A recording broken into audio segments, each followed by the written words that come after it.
मेरा नाम है चिराग शर्मा और आज मैं आपको बताने वाला हूँ एपिसोड नंबर 3 में कि आपको एक बार जब आपकी बेसिक जो रजिस्ट्रेशन है वो हो जाती है, जैसे आपने कंपनी रजिस्टर कर दी, आपके करंट बैंक अकाउंट खुल गया, उसके बाद आपको क्या क्या चीज़ें चाहिए। नाउ सबसे पहली चीज़ होगी एक payment gateway. Now payment gateway के लिए आप रेजर पे एक पेमेंट गेटवे आता है, आप उस पर रजिस्टर कर सकते हो। उस पर बेसिक चीज़ें हैं। अगर आपकी कंपनी का इनकॉर्पोरेशन का सर्टिफिकेट अगर है तो आपको सिंपल वो उसमें अपलोड करना पड़ता है, या फिर अगर आपके पास सोल प्रोप्राइटरशिप है तो उसमें आपको जीएसटी की जो डिटेल्स है वो उसमें अपलोड करनी पड़ती है। तो ये सब बेसिक चीज़ें हैं पेमेंट गेटवे के लिए। नाउ पेमेंट गेटवे जो है उसमें 5 से 10% तक का पेमेंट रहता है, बाकी जो 90-95% रहेगा वो आपका कैश ऑन डिलीवरी रहेगा। Now cash on delivery activate कैसे करना है वो मैं आपको आने वाली वीडियो में स्टोर वाले पार्ट में आपको बता दूंगा। तो ज़्यादा से ज़्यादा रहेगा कैश ऑन डिलीवरी। नाउ ये सबसे बड़ा क्वेश्चन होता है कि कैश ऑन डिलीवरी हैंडल कैसे करेंगे, लाइक आप कैसे ऑफर कर सकते हो अपने कस्टमर्स को कैश ऑन डिलीवरी का ऑप्शन। तो कैश ऑन डिलीवरी का ऑप्शन के लिए सबसे बेस्ट और सबसे ईजी मेथड स्टार्टिंग में रहेगा शिपरॉकेट। नाउ शिपरॉकेट एक क्या है, कुरियर एग्रीगेटर है, मतलब कि इसमें आपके पास बहुत सारे ऑप्शंस होते हैं, फेडेक्स, डिलीवरी वगैरह, उस सब ये खुद हैंडल करता है। एंड आपके पास ऑप्शन आ जाते हैं कि इस पिन कोड पे बेस्ट कुरियर सर्विस इस पर्टिकुलर सर्विस की है, हो सकता है डिलीवरी हो सकता है फेडेक्स हो, तो उसके हिसाब से वो आपको बता देता है। एंड इनिशियली ये सबसे ईजी एंड आप एक दिन में इस चीज़ को स्टार्ट कर सकते हो। सिंपल आपको अपने शॉपिफाई का स्टोर, जो मैं आपको बताऊंगा कैसे क्रिएट करना है, आपको शिपरॉकेट का ऐप अपने शॉपिफाई के स्टोर में इंस्टॉल करना है एंड उसके बाद सिंपली आप स्टार्ट कर सकते हो। सिंपल वो रिचार्ज के बेसिस पे भी हो सकता है।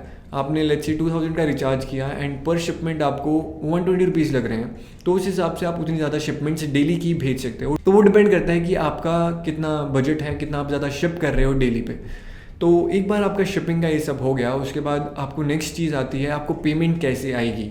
नाउ शिपरॉकेट क्या होता है, शिपरॉकेट में लेट्स से अगर 120 रुपीज़ यहाँ से लेकर मुंबई में मैं कोई प्रोडक्ट भेज रहा हूँ, उसमें 60 रुपीज़ जो होगा वो मेरे कुरियर चार्जेस होंगे एंड बाकी 60 रुपीज़ हो गया मेरा कैश ऑन डिलीवरी चार्ज। अब कैश ऑन डिलीवरी चार्ज का मतलब होता है कि वो 60 रुपीज़ वो जो पेमेंट है उसे कलेक्ट करेगा एंड वो मेरे बैंक अकाउंट में ट्रांसफ़र हो जाएगी, उस बात के वो 60 रुपीज़ लेता है। अब अगर वो प्रोडक्ट डिलीवर नहीं हुआ तो जो COD चार्ज है वो मेरे को रिफंड हो जाएगा, बट बिकॉज वो प्रोडक्ट वापस आ रहा है, वो जो 60 रुपीज़ का COD चार्ज उन्होंने पहले हमें वापस कर दिया था वो वापस लग जाएगा, बिकॉज वो प्रोडक्ट वापस आने के कुरियर चार्जेस उसमें लगेंगे। तो बेसिकली RTO के इसमें आपको चार्जेस नहीं लगेंगे, बिकॉज वो शिपिंग में ही कवर हो जाता है। तो ये सब चीज़ होती है। आपको कैश कैसे आएगा वो सब मैंने आपको क्लियर कर दिया है। अब नेक्स्ट चीज़ होती है कि आपको रिचार्ज हो गया प्रोडक्ट्स।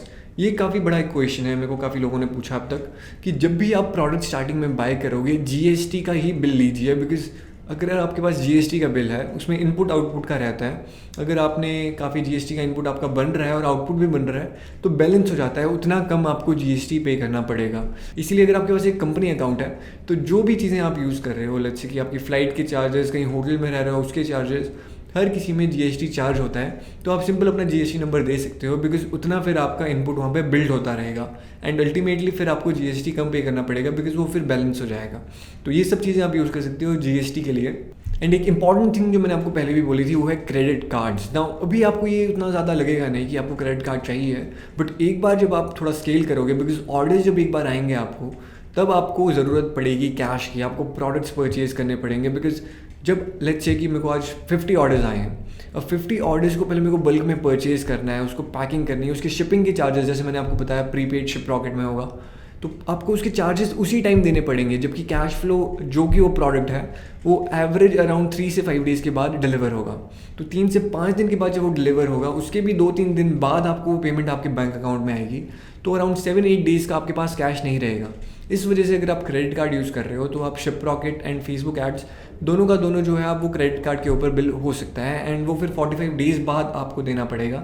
तो आपके पास कैश फ्लो बहुत ज़्यादा बच जाएगा। तो उतना ज़्यादा आप फिर इन्वेस्ट कर सकते हो स्केलिंग में अपने प्रोडक्ट्स पे।